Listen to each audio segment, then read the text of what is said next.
Hello everybody and welcome to the Thursday edition of Video Clips, and I've chosen a topic for today that I answer lots of emails about. When you guys send emails with questions, that's what inspires me to write a lot of these things, and I figure a lot of people want to know about it. So I want to talk about colon cleansing.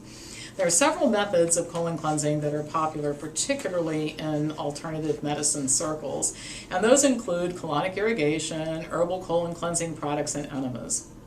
The concept of colon cleansing is based on the idea that undigested food causes a buildup of toxins and mucus in the colon, and then this leads to a leaky gut, which then allows undigested food particles, toxins, and bacteria to get into the bloodstream, which then in turn leads to illness. Now this is partially true. If you eat a high-fat, animal foods-based diet that includes a lot of junk food, that can contribute to poor gastrointestinal health, damage to the gut microbiome, and leaky gut. Taking prescription drugs like antibiotics or consuming antibiotics in food can even make it worse. But colon cleanses don't resolve these issues and can sometimes make the problems worse and even create new ones. Colon cleanses are advertised as a way to relieve a variety of symptoms ranging from headache and fatigue to weight gain and cancer. As is the case with so many treatments, both traditional and alternative, results are exaggerated and risks are, of course, minimized. Colonic irrigation, let's start with that, also known as colon hydrotherapy, involves the patient laying on a table while the therapist uses a low-pressure pump to flush several gallons of water through a tube inserted into the rectum. The water is sometimes infused with enzymes or herbs or coffee. The patient releases the water along with waste into the bucket, and then the procedure is repeated all over again.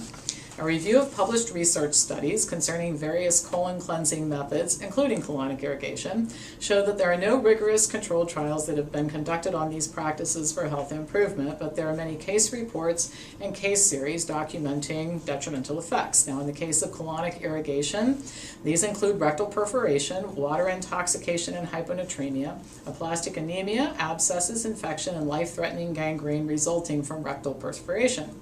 Additional side effects include vomiting, nausea, cramps, dizziness, bowel perforation, partial or total washing away of gut bacteria, and adverse changes in electrolyte balance. The International Association for Colon Hydrotherapy has established training and certification procedures for colon hydrotherapists. In order to enroll for Level 1 training, which allows an individual to perform hydrotherapy, the candidate must have a high school diploma or equivalent, have completed an anatomy and physiology course at an accredited school, have a CPR card, and received between 1 and 3 colonic procedures. The training itself requires 100 hours of live instruction over a 10-day period of time, or a person can submit proof of having performed 100 colonic hydrotherapy sessions during a 1-year period, apparently with no formal training. To complete the process, the candidate must pass a written exam and also make a 15-minute presentation to some type of a class on colon hydrotherapy. The IACH also offers intermediate level, advanced instructor level certifications, which require more classroom hours and more practical experience. But the basic requirements in order to practice are concerning because colonic hydrotherapy is an invasive procedure, and it does carry the risk of some fairly serious side effects. I don't think colonic irrigation is a very good idea for anybody, but particularly not for people who have gastrointestinal diseases such as diverticulitis, Crohn's disease, and ulcerative colitis, or for those people who have kidney or heart disease. People with these conditions have a very much increased risk of some of the side effects that I mentioned earlier. Not that the FDA does a lot of useful things, but it hasn't approved the procedure or the devices used to perform it. I mention that not because I think FDA approved means anything, but just it's another piece of evidence that just hasn't been reviewed properly, in my opinion. Coffee enemas are another popular form of colon cleansing. Now, coffee enemas have been reported since ancient times. Dr. Max Gerson popularized the use of them in the 1930s as part of his cancer treatment protocol. His theory, and this is kind of hard to follow, but his theory was that caffeine from the enema would cause toxins to leave the bloodstream through the walls of the colon and to cause the bile ducts to dilate, which would in turn facilitate removal of toxins from the liver. He actually published that in a medical journal. And that's where I got this. But his approach to cancer treatment was quite complicated.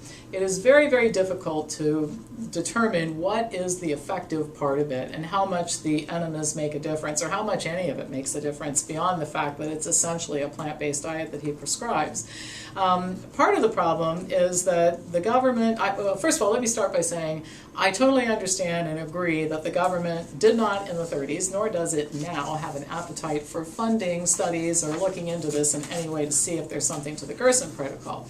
But even several decades after he published this type of stuff, the clinic, which is now located in Mexico, hasn't published case reports or case series and hasn't even documented files that are available to people like Dr. Ralph Moss, a friend and colleague of mine, who's very open-minded about alternative treatments for cancer and has visited the clinic on a number of occasions and asked to see data. So I think all of us are pretty sympathetic to the idea that the National Institutes of Health is not going to do a formal study of the Gerson protocol, but failure to present even files to be reviewed, you can redact the names and the identifying information, is a little bit unforgivable and really detracts from the credibility associated with the treatment. Now, there's little research to support the use of coffee enemas for therapeutic purposes, but some evidence that they can be harmful, and some of the side effects and risks include rectal burns, colitis, electrolyte imbalance, and in one case even death. Another issue is that one of the benefits of coffee is thought to be the caffeine in coffee, and the amount of caffeine that's absorbed when you do a coffee enema versus a caffeine suppository, or actually drinking caffeinated beverages orally, is just a fraction of the amount of caffeine. So that may be another reason why there haven't been studies that have actually shown benefit from that. Many colon cleansing products and programs contain laxatives like cascara, magnesium, cat's claw, burdock root, milk thistle.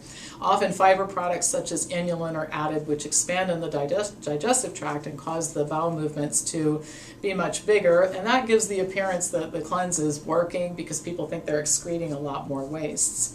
Risks associated with colon cleansing programs include dehydration, cramping, abdominal pain, nausea, vomiting, electrolyte imbalances, kidney failure, reduction or elimination of gut bacteria. There's no evidence that long-term health outcomes are improved by using these products and kits. Now, in my experience, many people who have colonic irrigation, use enemas, or purchase colon cleansing kits, they do this type of thing because they're constipated.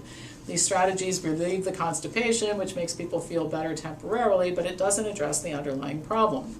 And in fact, it can sometimes make it worse because of the side effects that I just mentioned. Instead of relying on laxatives, the individual instead relies on enemas and colon cleansing and colonic irrigation in order to have bowel movements and feel cleaned out. It's not a good idea, and it's just a different form of dependence.